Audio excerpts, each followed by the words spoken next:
So, I have a question. Are you a judge? You don't have any jurisdiction over me. I would argue you don't have any jurisdiction, okay? No, I'm Anthony Mathis, the living man, here in special appearance for Anthony Winston Mathis, also acting in my proper capacity of the trustee of the trust. If the plaintiff cannot come to court, then this shall be dismissed. That's failure. Or I you may object. I walk will a not be cash paying check or any fine. charge into the I will not be 44th paying District any Court. fine. Please don't interrupt the court, sir. This hearing quickly turns chaotic as a calm but firm judge completely dismantles a self-proclaimed sovereign citizen during a Zoom traffic case.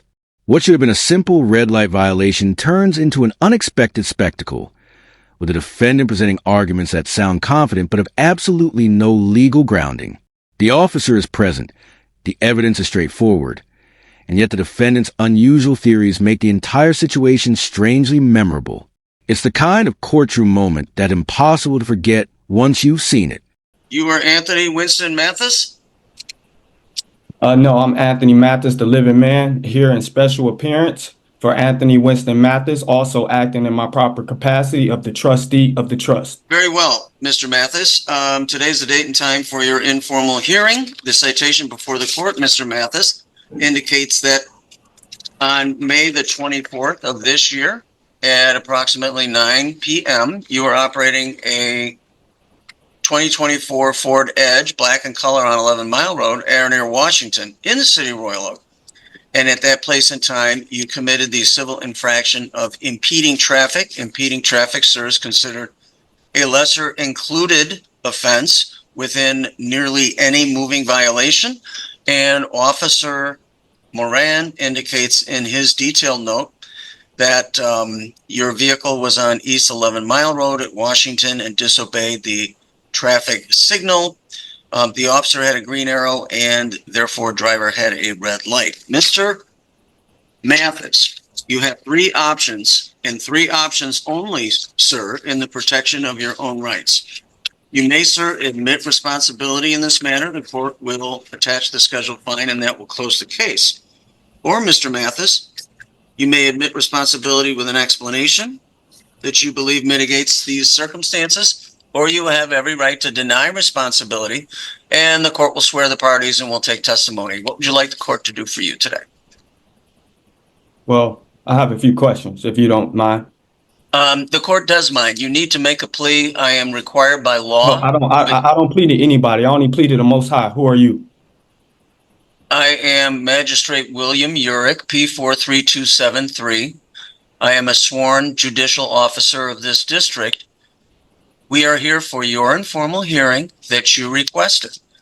This court is required by law, procedure, and court rule to take a plea. The motorist requesting this informal hearing, that being you, must make such a plea. You may admit responsibility in this matter. I don't plead to anybody but God. You may admit with an explanation, or you may deny responsibility, and the court will swear the parties and will take proofs. What would you have the court do for you today? I don't plead to anybody. Very well. Officer Moran and Mr. Mathis, please raise your right hands. I do have a question. Do you solemnly swear the testimony you shall give before this court shall be the truth, so help you God? I do.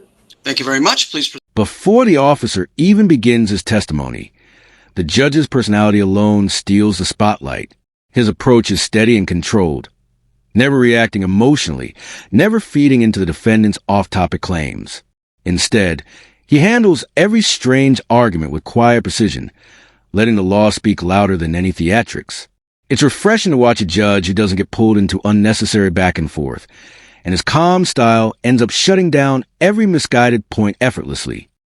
Magistrate, on May 24, 2024, at approximately 9 p.m., I, Officer Moran, was in the area of East 11 Mile in Washington when I observed 2024 Ford Edge, black in color, with Michigan plate Edward John Lincoln 6501.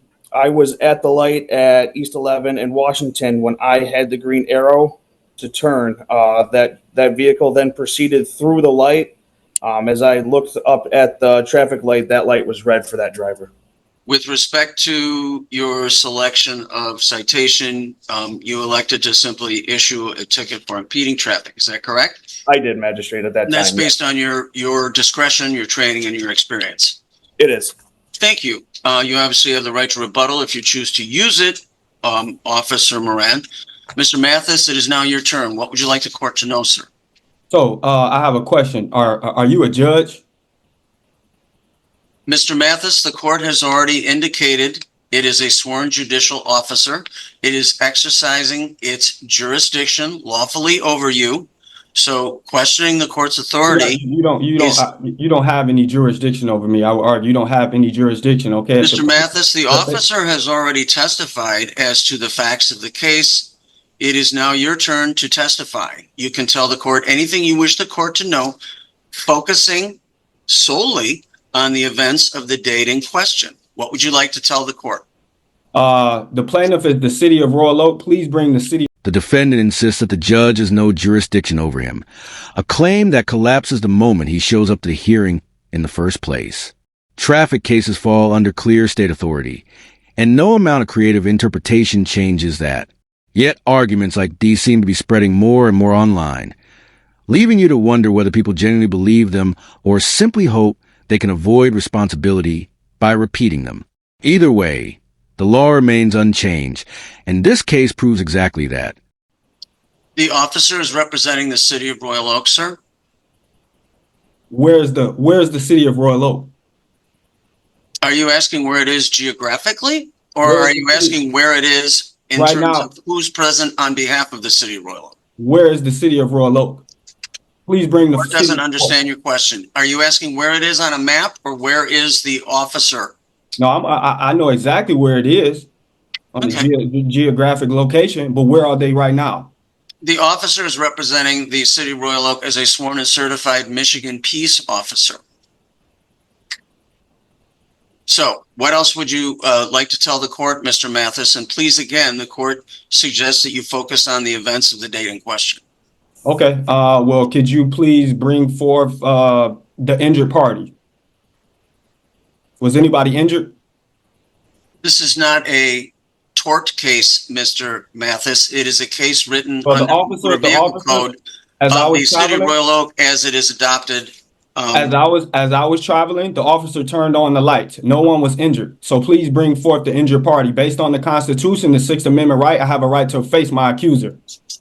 If the plaintiff cannot come to court, then this shall be dismissed. That's fair. Michigan law spells it out clearly.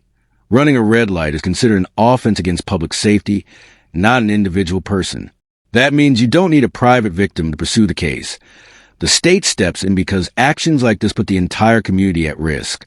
Wherever the defendant got the idea that someone must be harmed first, it definitely didn't come from any official statute. The rules are simple, and this situation fits them perfectly. Mr. Mathis, is there anything else you wish the court to know? Please bring forth the injured party. If you can't bring forth the injured party, then this needs to be dismissed now. Mr. Mathis, is there anything else you wish the court to know? You guys can't bring anyone forward as far as the injured party. No one was injured. You guys. Mr. Mathis, I will ask you one more time. The officer is representing the city of Royal Oak. This is not a case alleging physical harm or breach of contract. Why are you trying to charge me? This is a civil case Why are you trying to under the Motor charge Vehicle me? Code as it was decriminalized in 1979. This is a civil matter. The burden of proof is a preponderance of the evidence. The officer has testified as to what he observed, and it is now your turn to testify as to what occurred. There is no requirement under the rules of procedure, civil, in this operation as of today, that requires a quote unquote injured party to be present. The officer has stated very clearly and fairly and plainly what he observed that day. So as to your testimony related to the date in question, is there anything else you would like the court to know? No, it isn't. If you guys can't bring any injured party, Very no well. injury. You guys are. Officer Moran, any rebuttal testimony? No rebuttal testimony. Thank you so much. Mr. Mathis, the burden of proof in a civil case is a mere preponderance of the evidence. The officer, a duly sworn and certified Michigan peace officer representing the city of Royal Oak, which is one of two cities upon which this court has jurisdiction, has put his testimony forward. There is nothing in the record that has rebutted any of it. Therefore, the court is finding you responsible for the citation as it was written. The fine for that, sir, is $175. That is payable I through the would pay not. portal on I the would not. 44th I would District not be. Court website, or you may I walk a would not be cash paying check or any fine. charge into the I would not be 44th paying District any Court. fine. Please don't interrupt the court, sir. You may walk a cash check or charge into the 44th District Court at 400 East 11 Mile Road, Monday through Friday, between 8:30 and 4:30. That's due within 7 days, Mr. Mathis. If you take exception to the court's ruling, you may post a bond in the amount of $175 within 7 days, and the matter will be placed upon the formal hearing docket of the Chief Judge of the District, and at that time, the City of Royal Oak would be represented by a city prosecutor. When the judge hands down the $175 fine, it feels like a measured and appropriate outcome for a civil traffic infraction. The defendant's arguments may sound dramatic, but they fall apart against established state law. Through all the interruptions and attempts to derail the hearing, the judge remains professional and patient. Though it wouldn't have been surprising if he considered contempt based on the level of disruption, some might feel the judge should have gone further, while others see the fine as enough. The real question is whether the defendant truly believed his claims or was trying to dodge accountability. Thanks for watching, and if you enjoy breakdowns like this, be sure to like and subscribe.